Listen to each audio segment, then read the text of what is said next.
ఇక్కడ చూడొచ్చు బూజెక్కిన చికెన్ ఇడ్లీ పిండిలో ఈగలట. సో మొత్తానికైతే వరంగల్ నగరంలో పలు ఖరీదైన రెస్టారెంట్లలో గురువారం ఆహార భద్రతా అధికారులు తనిఖీ చేసిన ఏదైతే ఆహార భద్రతా అధికారులు చేసిన తనిఖీల్లో విస్తుగొల్పే వాస్తవాలు బయటపడ్డాయి. హానికరమైన ఆహార పదార్థాలు, క్యాన్సర్ కారక నూనెలను గుర్తించారు. యాజమాన్యాలు నాణ్యతను పూర్తిగా గాలికి వదిలేసి ప్రజల జీవితాలతోని చెలగాటమాడుతున్నట్లు స్పష్టమవుతా ఉన్నది.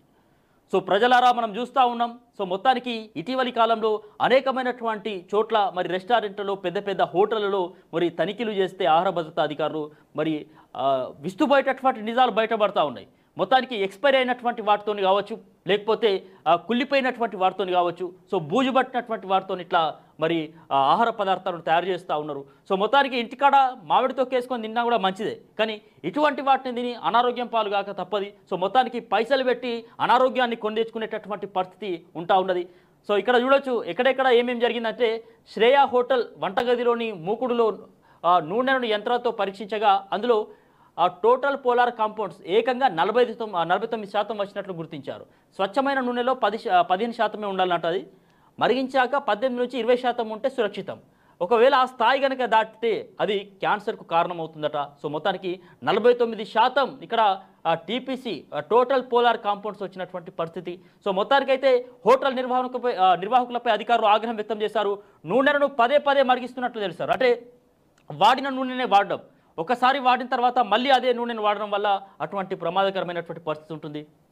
సో మొత్తానికి ఇదే రెస్టారెంట్ల కృత్రిమ హానికరమైనటువంటి రంగులతో చికెన్ కబాబ్స్ కూడా తయారు చేస్తూ ఉన్నారు. ఆహార పదార్థాల్లో కలిపి అపరిశుభ్ర వాతావరణంలో వంటకాలు తయారు చేసి అమ్ముతూ ప్రజల ఆరోగ్యాలతో చెలగాటమాడుతున్నట్టు అధికారులు పసిగట్టారు. యాజమాన్యానికి నోటీసులు జారీ చేసి 11 కిలోల రంగు కలిపిన బూజుబట్టిన చికెన్ బొద్దింకలతో కూడిన ఇడ్లీ పిండి బెల్లం ధ్వంసం చేసింది. సో మొత్తానికి తినే ఆహార పదార్థాలని కూడా ఈ రకంగా మరి కలుషితం చేస్తున్నటువంటి పరిస్థితి ఇక్కడ చూసొచ్చు. చికెన్ మొత్తం కుళ్ళిపోయినటువంటి ఆ ఫోటోని ఇక్కడ వేసిండ్రు. ఇక్కడ చికెన్ కబాబ్స్ అని చెప్పేసి బూజు పట్టినటువంటి పరిస్థితి, బెల్లం పరిస్థితి ఇదే అని చెప్పేసి మొత్తం ఖరాబ్ అయింది. అది ఇక ముసురుకున్న ఈగలతో అక్కడ ఉన్నటువంటి పరిస్థితి, పాడైన కోడిగుడ్లు, దుర్వాసన వస్తున్న వంటకం అని చెప్పేసి.